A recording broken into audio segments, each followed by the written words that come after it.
நமச்சிவாய். ஜெய் வாராகி. உலகம் முழுவதும் வாழக்கூடிய அன்பு பக்தர்களே அனைவருக்கும் தமிழ் புத்தாண்டு நல்வாழ்த்துக்கள். பராபவ வருடம். இந்த வருஷத்துக்கு பேர் என்னங்க? பராபவ வருடம். பராபவ அப்படின்னா எப்படி இந்த பறந்து விரிந்த பாரத தேசம் அப்படின்னா இந்த பூமியை சொல்கிறோமோ, சூரியன்லேருந்து இத்தனை மடங்கு பெருசு, இல்லைனா சந்திரனை விட பூமி இத்தனை மடங்கு பெருசு நம்ம சொல்கிறோம் இல்லையா?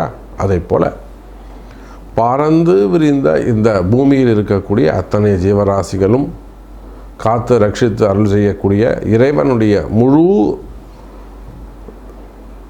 நல்லாசிகள் பெற்று இந்த வருடம் எல்லாருக்கும் சிறப்பாக இருக்க போகுது. ஜீவ காருண்யமே மோட்ச வீட்டின் திறவுகோல். மற்ற உயிர்கள் மீது அன்பு செலுத்துவது தான் நமக்கு உயர்வை கொடுக்கும் அப்படின்னு சொன்ன வள்ளலாரை போல பக்தி தழைக்கும் எல்லா உயிர்களுக்கும் சிறப்பானதாக இருக்கும். அப்போ இந்த தமிழ் புத்தாண்டு என்னெல்லாம் நடக்க போகுது? மெயினாக குரு பகவான் உச்சமடைய போகிறார். இந்த வைகாசி மாதம் குரு பகவான் உச்சமடைகிறார். குரு பயிற்சி வருது. அந்த குரு பயிற்சியில் குரு பகவான் உச்சமடைகிறார். ராகு கேது பயிற்சி இருக்குது. ராகுவும் கேதுவும் எங்கே போகிறாங்க? மகரத்தில் ராகு, கடகத்தில் கேது. அப்போ ராகு கேது பயிற்சி இருக்குது. இது போக சனி பகவான் வக்ரம் இருக்குது. ஐப்பசி மாதம், புரட்டாசி மாதமே சனி பகவான் வக்ரம் இருக்குது. அப்போ இதையெல்லாம் இந்த கிரக அசைவுகள், கிரக பயிற்சிகள், கிரகத்துடைய வக்ரங்கள், இது எல்லாத்தையும் உள்ளடக்கி கம்ப்ளீட்டாக இந்த 12 மாதம், அடுத்த பங்குனி மாதம் வரையிலும் 1 இயருக்கான ப்ரெடிக்ஷன்ஸ். இந்த தமிழ் புத்தாண்டு ஒவ்வொரு ராசிக்கும் எப்படி இருக்க போகுது, என்னெல்லாம் நடக்க போகுது. ஏன்னா இந்த குரு உச்சம் அடைஞ்சிட்டாலே பாதி பிரச்சனை குறைஞ்சிரும். எனக்கு தெரிஞ்சு உங்களுக்கு 7.5 சனியாக இருக்கலாம், கண்டக சனியாக இருக்கலாம், பாத சனியாக இருக்கலாம், ஜன்ம சனியாக இருக்கலாம், அர்த்தாஷ்டம சனியாக இருக்கலாம், அஷ்டம சனியாக இருக்கலாம், கண்டக சனியாக இருக்கலாம், அல்லது சனியுடைய பார்வை பெறக்கூடிய ராசிகளாக இருக்கலாம். ரிஷபம், கன்னி, தனுசு. அப்போது அல்ல அசுப கிரகங்கள் சிம்மம், அல்லது ராகு அமரக்கூடிய மகரம், கேது அமரக்கூடிய கடகம். அப்போ நீங்கள் எந்த ராசியாக இருக்கலாம், எந்த லக்னமாக வேண்டுமானாலும் நீங்கள் இருக்கலாம். கவலை வேண்டாம் என் அன்பு பக்தர்களே. இந்த கிரக அசைவுகள் இது கோச்சாரம்னு சொல்லுவோம், டிரான்சிட் அப்படின்னு சொல்லுவோம். சுற்றிக்கிட்டே இருக்குது. எல்லாரும் வளிமண்டலம், சூரிய மண்டலத்தை சுற்றிக்கிட்டே இருக்காங்க. அப்பப்போ அங்கங்கே ஜாயிண்டிங் வரும்போது, அந்த நெட்வொர்க் கதிர்வீச்சு படும்போது பூமியில் அசைவுகள் மாறுது. இதுதான் கர்மா அப்படின்னு சொல்கிறோம். இதை வச்சு தான் ப்ரெடிக்ஷனே நம்ம சொல்கிறோம்.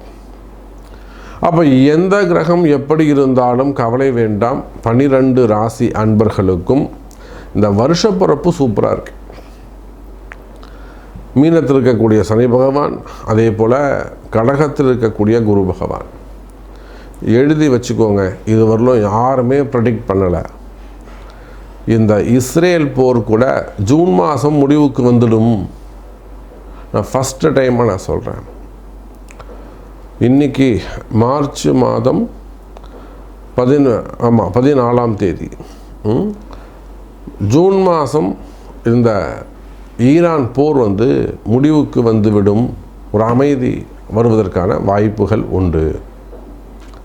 அப்படி இல்லைன்னா வல்லரசு நாளாக இருக்கக்கூடிய அமெரிக்காவுக்கு ஒரு பாடமாக அது இருக்கும்ல, அவங்களுக்கு ஒரு பாதிப்பு அது ஏற்படுத்தும். இல்லை இவங்களுக்கு நிறைய சப்போர்ட் ஏற்படும். நமக்கு என்ன வேணும்?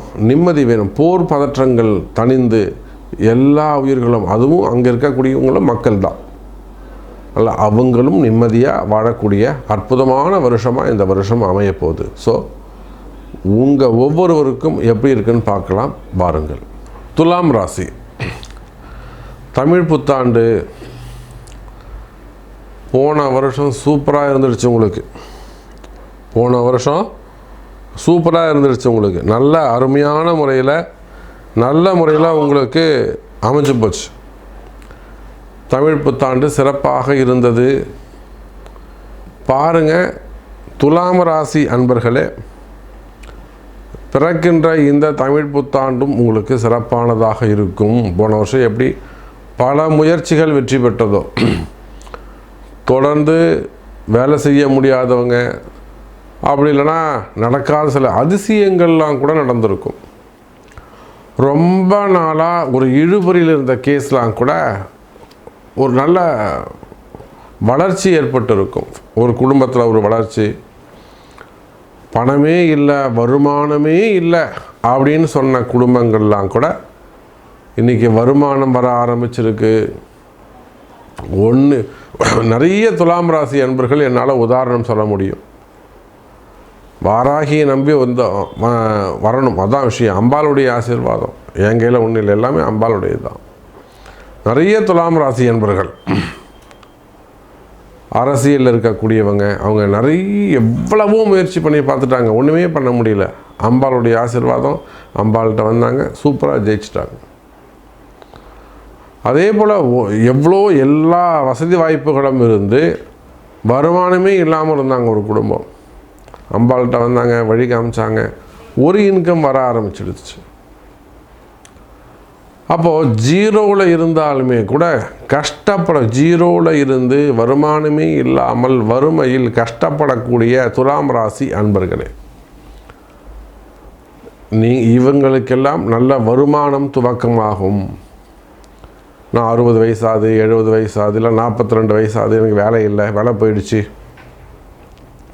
இன்கம் கட் ஆகிடுச்சு, ஜாப் இல்லை, வேலை போய் 3 மாதமாகுது, 6 மாதமாகுது, 1 வருஷமாகுது, இல்லை பிஸ்னஸ் முடங்கிடுது சார், பிஸ்னஸ் நடக்கலை. ஸோ நான் ஒரு பெரிய பிஸ்னஸ் பண்ணேன். நிறைய துலாம் ராசி டெண்டர் பிஸ்னஸ் பண்ணக்கூடியவங்க, ரோடு கான்ட்ராக்ட் பிஸ்னஸ் எடுத்து பண்ணக்கூடியவங்க, கனிம வளங்கள் செய்யக்கூடியவங்க. கோயம்புத்தூர்லேருந்து கூட ஒரு ஃபோன் வந்தது. துலாம் ராசி அன்பர் அவர் நல்ல பாலிட்டிக்ஸில் இருக்காங்க, பொலிட்டிக்கல் இன்ஃப்ளூயன்ஸ் இருக்குது. கிட்டத்தட்ட ஒரு 40 கோடி ரூபாய்க்கு மேலே கடன் இருக்குது அவருக்கு, மிஷினரி வாங்கினதில். ஒரு பெரிய சிக்கலில் போய் மாட்டிக்கிட்டார். மற்றவங்கள நம்பி, கூட இருந்தவங்கள நம்பி, பார்ட்னர்ஸை நம்பி 40 கோடி ரூபாய்க்கு மேலே லாஸ். அப்போ இதெல்லாம் நாம் பார்க்குறோம் துலாம் ராசி அன்பர்களில். இப்படியெல்லாம் பிஸ்னஸில் வரக்கூடிய கஷ்ட நஷ்டங்கள், ஏமாற்றங்கள், மெயினாக ஏமாற்றங்கள் குடும்பத்தில், தொழிலில்,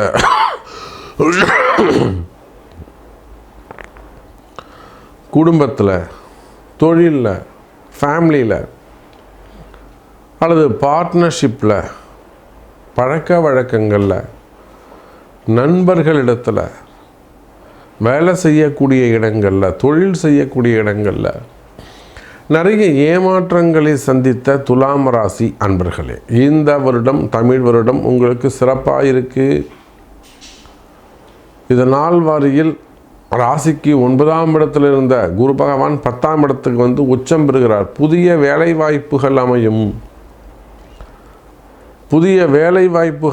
நல்ல வேலை வாய்ப்பு கிடைக்கும்.